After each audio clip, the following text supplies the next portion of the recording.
خو بس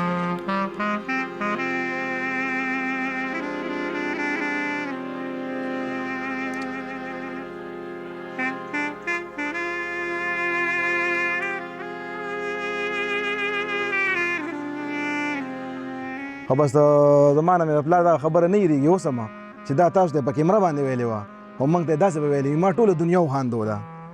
ټوله دنیا مې خو زه چا ونه خاندولم په خوله به یې خندا وه او خلق به خندول او خوشحالول به خو خپل غم به یې چاته نه ښکاره کوو چا به دا نه محسوسوله چې د دم څه غم شته او هغه دومره لاچاره شو دومره دغه شو هسپتال ته لاړ بیا بې جنګلو چا څوک نو چې موږ له راغلی وو چې لکه دا دیوال ته یوسي سړی خاورې وم او خاورې به شم خو دې خاورې له مې ټوله زندګي ورکړه د خیبر پښتونخوا خاورې ما ته ډېر زیات شهرت راکړه خو د رزق پریشانۍ نه په ژوند پوه کړم او نه په خوند ما ټول عمر خلک وخندول خلک مې خوشحاله کړل خو هیڅ چا دا تپوس نه کو چې د میراوس دننه زړه څنګه دی که پاکستان کې واړه دی که زاړه دی ټول ما پیژني خو د پاکستان حکومت زه ونه پیژندم چې دا څوک دی قدرمنو کتونکو ستړي مه شئ زه په تنګي کې ولاړ یم او د غم په موقع ولاړ یم تاسو ټولو ته به تر اوسه معلومه شوې وي چې د پښتو ډېر وتلی ټوکمار چې د تاریخ یو ډېر ستر نوم دی ښاغلی میراوس استاذ په حق رسېدلی دی د هغه عمر 15 کاله د شوګر په ناروغۍ باندې اخته و د دغه ناروغۍ له امله د هغه نه ډاکټرانو څه موده مخکې یوه خپه غوسه کړې وه په تېرو ورځو کې ته بیا دغه بله خپه غوسه شوه او د هغې نه پس د هغه صحت پرېوتو او حتی چې نن د هغه د ژوند مزې وشلېدو او د 15 کالو په عمر کې د دې فاني نړۍ نه خپل سترګې د مدام دپاره پټې کړې ټاکل شوې ده چې میراوس سبا د جمعې په ورځ سهار 10 بجې په تنګي کې خپله پلرنۍ مقبره کې خاورو ته سپارل کېږي د هغه د غم نه چې څوک خبر شوي په ټولنیزو رسنیو باندې هم د غم رازو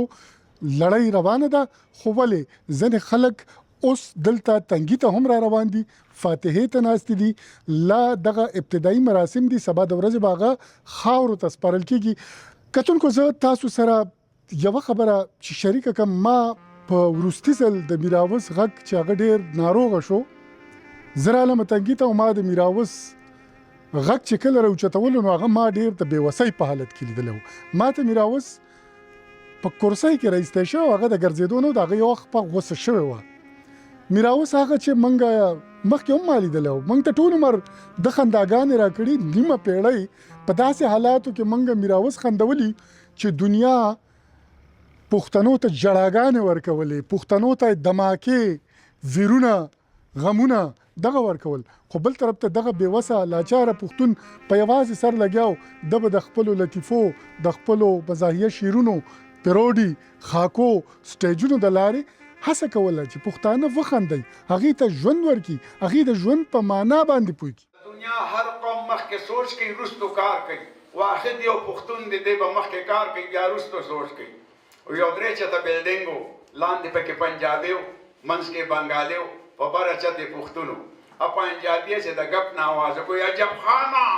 وایي ښځې د اکسیډنټ وکړو چې درک شه پښتون د درېیم چت نه لاندې راودان نو دواړه خپې یې ماتې شوې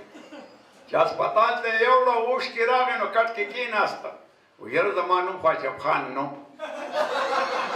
نو بیا ورته هغه ډاکټر وایي ښځې چې د اکسیډنټ کړې ده ورته یې ما خو واده نه دی کړی میراوس پخپله یو ښه شاعر و خو کله چې ما هغه په وروستي ځل باندې لیدو ما نه اوس هم د میراوس د بېوسۍ او د لاچارۍ دا جمله نه هېرېږي چې هغه ویل ما په خپل مرګ هم شعرونه لیکلي دي قبر له مې لیکل کړي دي والله قبر له ځان له خپل قبر له هغه څه دي د خنا په ځای دعا ته ارزومند یم د خنا په ځای دعا ته ارزومند یم په ما خاورې او سنبار دې خانده ما او لاړه تېر شو چې تېرېږي بس دورانو دغه عمر او د باد په شان روانو که دولت په ډېرو ټوکو زیاتېدلی نو میرا اوس په د تنګي د کلي خان ما ته میرا اوس ویل چې په تنګي او په دغه چارسده کې ډېر لوی لوی خانان شته خو تر اوسه زما پوښتنه چا ونه کړله. تنګي یو تحصیل دی غټه علاقه ده غټ غټ خانان پکې دي نوابان پکې دي خو بس څه مې ووایم نو په زور خو له لاسه څوک نیوی نه شم چې او میرا اوس استاد دا خانان خو او یا پښتانه خو یو طرف ته خو تا د دې ریاست هم ذمہواری ده چې خپل فنکاران خپل هنرمندان وپالي. تا له اوسه پورې د سرکار د طرفه څوک راغلي چې تا ته ویلي چې راځه د ملک نه بهر درله علاج وکړو یا څنګه چې د نورو ژبو فنکاران ناجوړه شي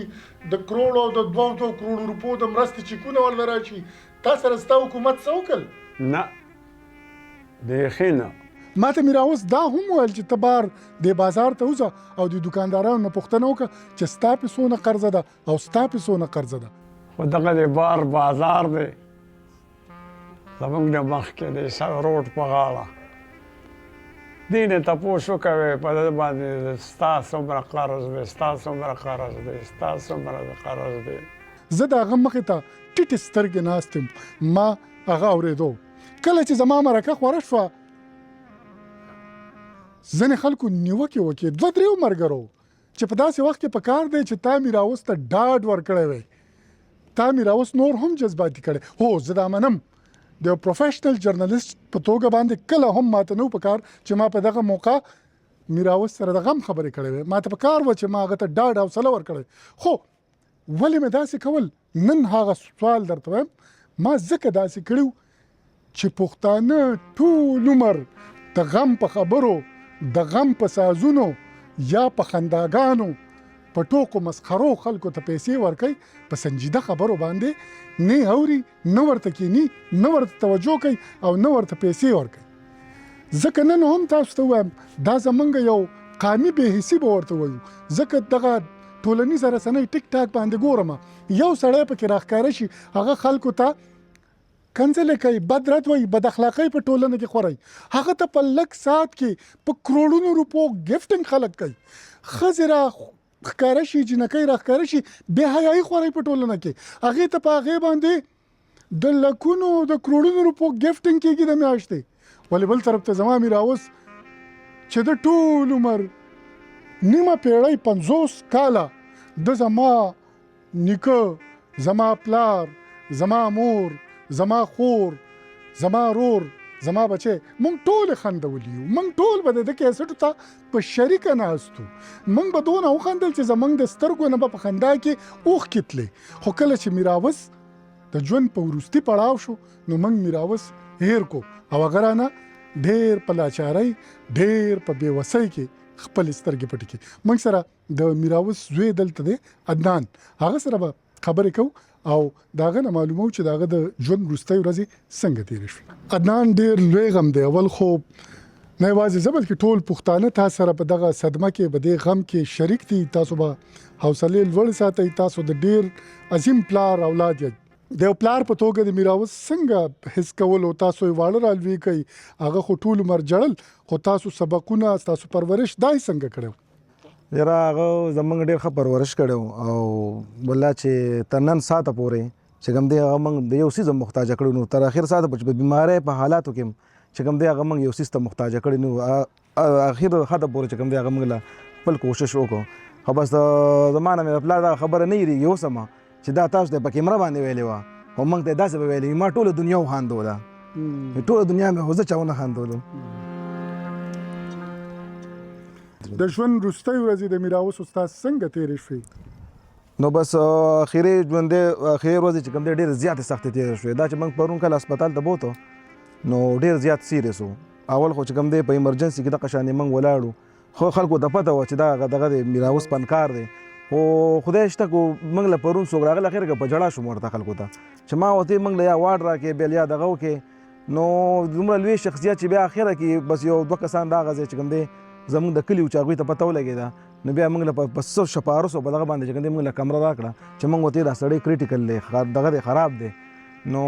دا زموږ د ملک خلک دی د پښتنو دغه خلک دی نو موږ پکې څه یو غریب خلک یو موږ به چاته څه دغه وکړو په خپل وروستي ژوند کې مایوسي تاسو لیدا څه ارمان تاسو ته ظاهر کړو داسې تاسو ګڼئ چې څه ارمان ګور ته یوړو پوره نه شو نو داسې خو هغه ډېر دغه ارمانونه ځان سره ګور ته یوړله اورېد چې د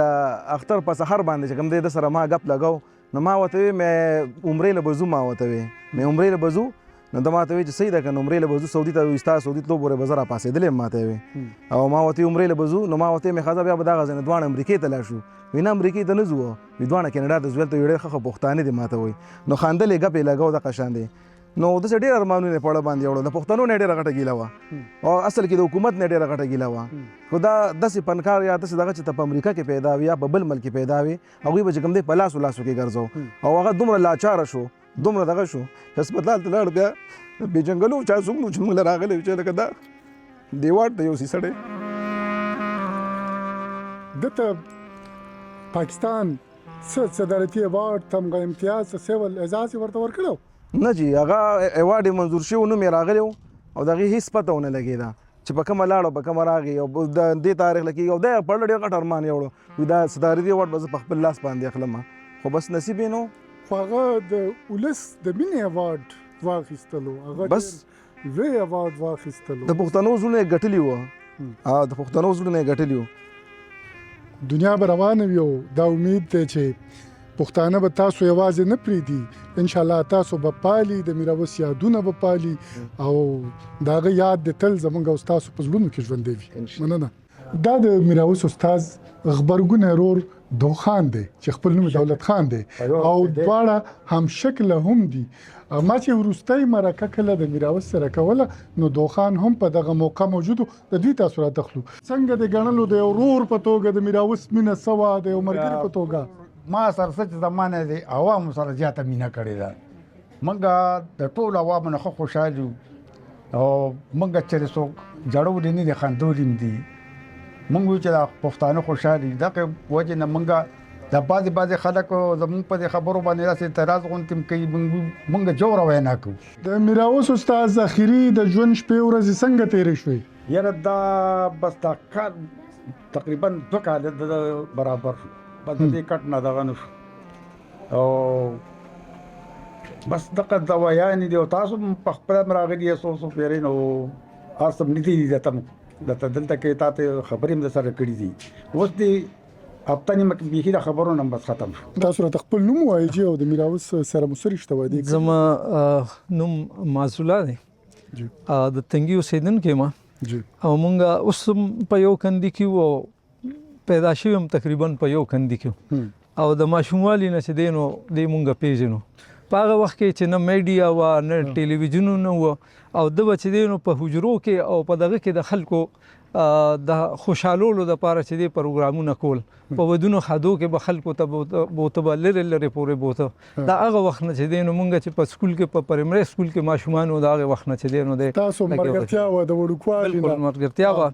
او بیا سره د دې بیا چونکې د مونږ هم چې دغې ته رالو نو د ده په وجه مونږ هم لږ ادب سره شعر و شاعرۍ سره شوق پیدا شو نو په یو ځای په مشاعرو کې او په مختلف ادبي مجلسونو کې به یو ځای کېدو او د میراوس د یو کلیوال په توګه د خلکو سره راشه درشه رویه څنګه وه کله څه فیل کړی دا ماشاءالله زما خیال دی په دې ټول عمر کې چې زما تقریبا 15 کاله عمر جوړیږي نو زه داسې څوک نه وینم چې هغه د میراوس نه به خفه او هر چا سره بلکې زه وایم چې دغه نه د پوره پښتونخوا چې کوم خلک وو هر سړی چې کوم دی نو د هغه نه خوشحاله او څوک داسې څه نشي ویلی چې یاره څه داسې خبره وه اران کې په کلي کې په رشتو کې بعضې داسې خبرې راځي خو هغه داسې قسم خبرې چې کوم دی نو د هغه متعلق هېڅ داسې نشته دی چې څوک د هغه نه خفه وي نو ته خو ټول عمر موږ او تاسو خندولي یو د یو خندرو یا فنکار په توګه پیژنو خو په حیث د وړوکوالي د یو ملګري تاسو ته یې چېرته د زړه حال ویلی چې دی په خپله دننه څومره خوشحاله یا څومره غمجن و دننه چې کوم غمونه او کومې پریشانۍ به حیثیت انسان وي هغه د دم وي خو هغه به د خلکو ته نه ښکاره کولی په خوله به یې خندا وه او خلک به یې خندول او خوشحالول به خو خپل غم به یې چاته نه ښکاره کوو چا به دا نه محسوسوله چې د دم څه غم شته الان کې د معاشرتي او دغه زندګۍ کې چې کوم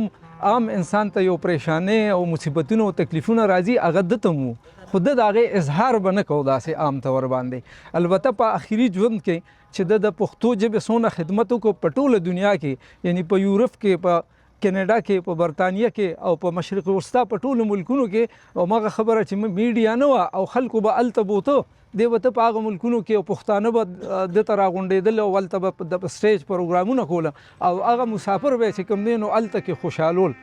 او دلته کې بیا د پښتو ژبې چې د کوم خدمت کړی دی د مزاحیه شاعرۍ په شکل کې نو د ژبې هم ډېر زیات خدمت کړی دی نو د هغې په سله کې چې کوم دی خو د صدارتي ایوارډ دپاره نامزد شو خو افسوس دا دی چې هغه ایوارډ دته میلو نه شو نو زموږ د ملک چې کوم حالات دي د هغې په وجه باندې او دغه یو هغه چې کله په سوات کې دی په هلته کې په هوټل کې نو یو ځل ناست نو هغه خبره یې کوله او د څنګه چې دوی خبره اوس وکړه چې یاره دا نامزدګي شوې وه لا ایوارډ وخت خو نو راغلی خو هغه وی چې دا ایوارډ به زه اخلم خو بس دغه یو ارمان یې یوړ چې یاره د کوم چې حق هغه ته میلاوېدل پکار و او د ژبې د خدمت په وجه باندې نو هغه ته میلاو نه شو دغه خفګان یې ځان سره یوړل نور دې د پتنګ تقلید کوي مونږ به د شمې کړو نور دې د پتنګ تقلید کوي مونږ به د شمې کړو نورو ته رڼا ورکوو خپله سوځېدلي او میراوس هغه پتنګ نه و چې په رڼا پسې ګرځېدو هغه شمه وه هغه خلکو ته رڼا ورکوله د خلکو په مخونو یې رڼاګانې خورولې په شونډو باندې خنداګانې خورولې ولې په خپله هغه لکه د شمې ویلې کېدو څڅېدو په پټه خوله باندې یو سفر روانو د ویلې کېدو او نن هغه شمه په مکمله توګه ویلې شوه او ګل شوه موږ نور خو څه نشو ویلی ولې دونه ویلی شو چې داسې مړونه داسې میران نه مري دا تاریخ ته ژوندي پاتې کېږي تر څو چې پښتو شته پښتون شته میراوس به وي د میراوس یادونه به وي د لوی الله په امان